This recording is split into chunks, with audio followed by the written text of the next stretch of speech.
Olá, meus irmãos, minhas irmãs, paz e bem, que nós tenhamos uma semana abençoada e que esse nosso encontro de hoje seja bastante proveitoso, no sentido de nós podermos meditar nas palavras de Jesus e compreender um pouquinho mais dessa delicadeza que Jesus traz em torno das suas palavras. Gostaria de pedir que cada um de nós fechasse os nossos olhos e que nós pudéssemos nos concentrar nesse momento tão especial em que meditaremos sobre o Evangelho de Jesus.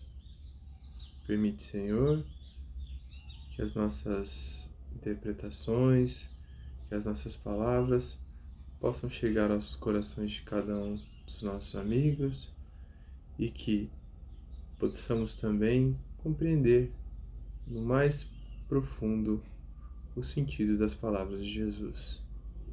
Abençoa, Jesus, a nossa vida, a nossa casa e que seja sempre conosco. Graças a Deus. Bem, hoje nós vamos falar um pouquinho sobre o capítulo 18. Muitos são chamados, poucos os escolhidos. O capítulo 18, né, como a gente já falou, mas especialmente a gente vai falar sobre o item 6. Nem todos os que dizem Senhor, Senhor entrarão no reino dos céus. É o item 6. Nem todos os que dizem Senhor, Senhor entrarão no reino dos céus. Apenas entrará aquele que faz a vontade de meu Pai, que está nos céus. Muitos nesse dia dirão: Senhor, Senhor, não profetizamos em teu nome? Não expulsamos em teu nome o demônio? Não fizemos muitos milagres em teu nome? Eu então lhes direi em altas vozes: Afastai-vos de mim, vós que fazeis obras de iniquidade. Aquele que, pois, ouve essas minhas palavras e as pratica, será comparado a um homem prudente, que construiu sobre a rocha a sua casa. Quando caiu a chuva e os rios transbordaram, sopraram os ventos sobre a casa, ela não ruiu por estar edificada na rocha. Mas aquele que ouve essas minhas palavras e não as pratica, se assemelha a um homem insensato que construiu sua casa na areia. Quando a chuva caiu, os rios transbordaram, os ventos sopraram e a vieram açoitar. Ela foi derribada. Grande foi a sua ruína. Mateus, capítulo 24 a 27, ou Lucas, capítulo 6, versículo 49, versículos 46 a 49. Bem, essas palavras elas são bastante objetivas, no sentido de que a gente precisa entender que não é apenas falar de Deus, falar de Jesus apenas nas palavras. Ser cristão, assumir uma vida de mudança íntima, pressupõe mudanças de atitude também, né? De modo que é muito fácil nós decorarmos essas palavras que estão aqui no Evangelho ou nos outros livros e sair falando por aí. Mas palavras sem ação, palavras sem mudança de atitude, não tem nenhum efeito. É isso que Jesus está querendo dizer. E quando ele fala que não vai entrar no reino dos céus, ele não está dizendo que vai ser condenado ao fogo eterno ou vá para o inferno. Isso não existe. Nós sabemos, nós espíritas temos os relatos dos irmãos da espiritualidade superior de que isso não existe. O inferno é só uma criação para ilustrar como que seria a vida daqueles que não procedessem de forma adequada.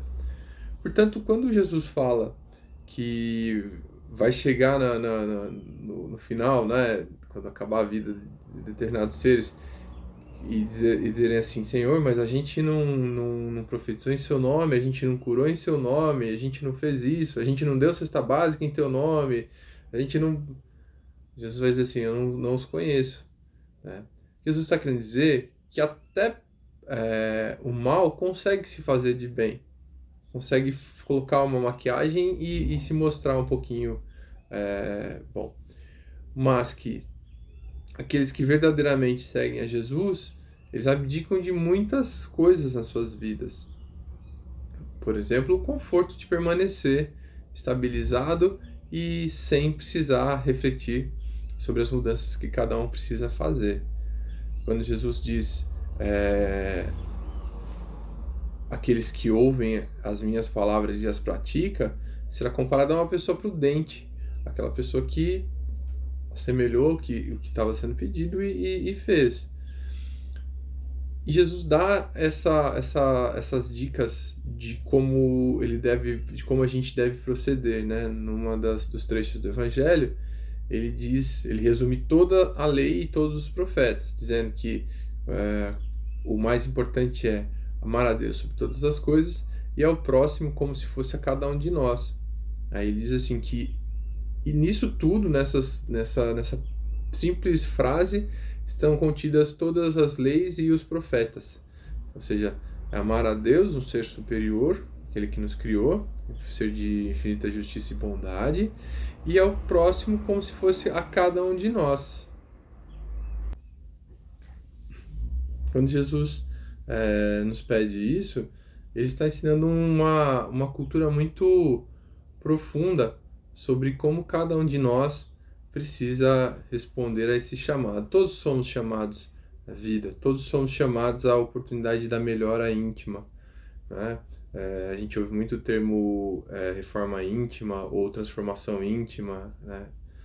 E esses termos, eles nada mais nada mais são do que indicativos de que a gente precisa se reformar e se transformar constantemente. Portanto, não é mais aquela ação baseada nas palavras, ou seja, só o falar como uma forma de trazer para as pessoas, de trazer para a nossa vida o conforto, de dizer, olha, estou com Jesus. Não. Estar com Jesus, fazer parte da companhia de Jesus, vai muito além. Enfim, seguir a Jesus dentro desse contexto, fazer as coisas que Jesus pede, é seguir os seus preceitos, entender a caridade e o amor como ferramentas de transformação, é entender que não estamos na Terra para apenas descanso, mas sim para podermos nos melhorar e tentar entender e compreender quais são os nossos chamados, as nossas obras de melhora e de serviço pessoal. Portanto, meus amigos, minhas amigas, esse é uma dos ensinamentos que Jesus nos traz em relação ao procedimento, à ação. E cabe a cada um de nós compreendermos isso e vivenciarmos da melhor forma possível.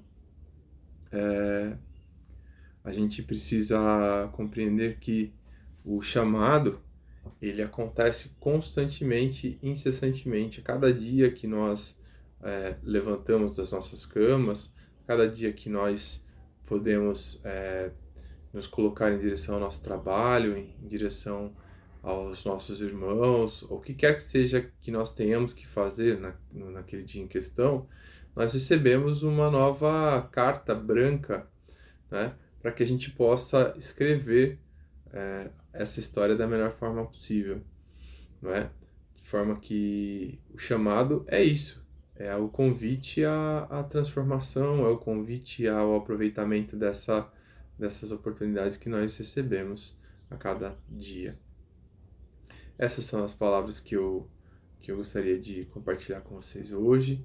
Gostaria de dizer que é um prazer estar aqui conversando com vocês e que nós podemos certamente meditar nessas palavras de Jesus e tentar colocar de forma prática nas nossas vidas, no nosso dia a dia. Jesus mas quando ele esteve encarnado, ele se mostrou alguém de ação, alguém de transformação. Jesus teve pouco descanso, né? Então nós também precisamos compreender que essa prática de Jesus, ela deve se refletir também nos nossos dias. Eu agradeço demais a presença de cada um de vocês, a paciência. Se disse alguma coisa equivocada, peço de antemão perdão a cada um de vocês. Espero que vocês tenham uma semana abençoada e que Jesus possa entrar na vida de cada um de vocês e transformá-la de forma ativa, com o trabalho e a força de cada um de vocês. Fiquem em paz, que Deus abençoe a cada um de nós. Graças a Deus e graças a Jesus.